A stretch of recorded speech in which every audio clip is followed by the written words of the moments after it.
Okay, here's the fourth and final video with Daniel DiPiazza, and we are going to talk about how, first and foremost, how do you differentiate your brand? Because here's the thing, there's so many people out there that are doing food blogging, so many people out there that are doing motivational stuff, right? And I think that's more or less the space that you're in, yeah? Yeah, I would say, it's such a broad topic, yeah. you know? Yeah. Sure, we'll go with it. Let's go with that, right? So like, in your space, I mean, there's other big names out there. How do you stand out from others? Because how do you like be that brand, that purple cow, Seth Godin, check it out. That's a good one. That stands out.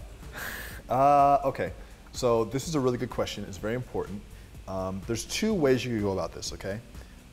So the first way is, counterintuitively, you could go completely vanilla. You could go completely bland and generic. And that actually does tend to work. For weird and infuriating reasons. I don't want to name drop on here, I'll tell you when the camera's off, but there are certain people that just are so annoying to me online. They're so annoying to me because they're not doing anything creative. They're like the LaCroix water of content. It's like, it's just a hint of value. LaCroix is like they dropped a Skittle in a big tub of carbonated tap water and it's just a tiny taste of it. That's how people are, some of them are online. Like, when it comes to motivational content, how many thought leaders are out there, do you know, who are just saying the same thing? Most of them. Most of them. But you'll see a lot of these people have huge followings. You're like, you're not saying anything different, but you're gigantic. How is it? I think that's because partially people are attracted to the repetitive nature of content that's already proven to work, which is why all TV shows have the same plot. That's why most people are most people. Most people are most people. Yeah. But you don't want to be most people.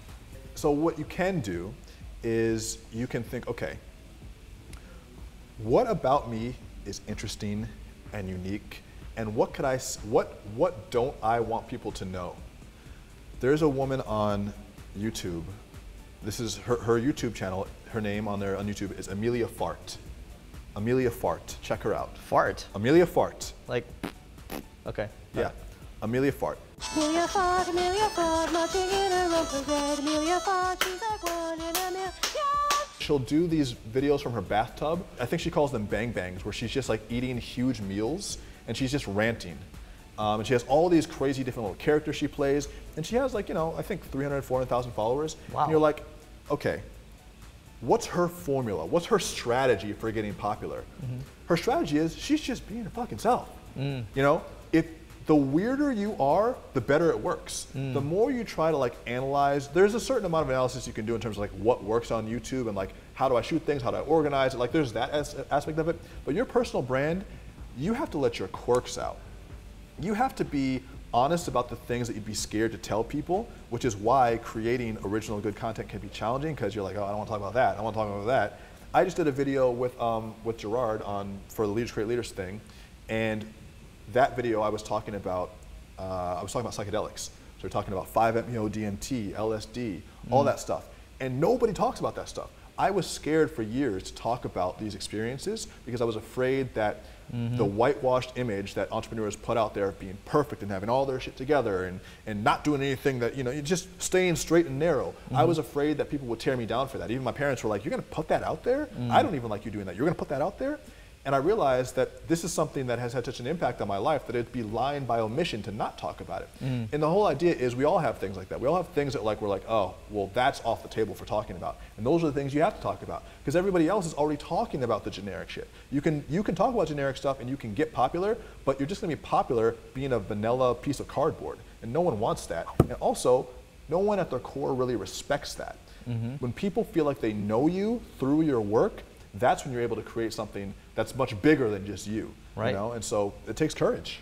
So what I'm hearing is, as you drink your single grain cup of tea, it's very good. Is you got to have some kind of content tilt, right? Yeah, yeah. I don't think I've talked about it like that before, but that's exactly what it is. Yeah. Cool. Final question for you is, you know, we talked a little bit about Instagram in this series, but you're not just on Instagram. We're on YouTube here too. We're on each other's channels. Right? And then so you're basically, the word is omnipresent. And so I don't think enough people give this enough credit. Like I do podcasts, you do podcasts too. We're trying to be everywhere. Why? What's the point of, like, it sounds like it's a lot of effort, right? It is a lot of effort. It's quite a lot of effort. I mean, it's also just, it's the game. I mean,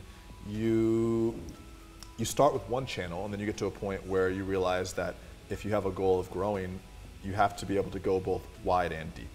You know, and also it's fun too. Well, I'll be honest, 98% of my friends are from online now.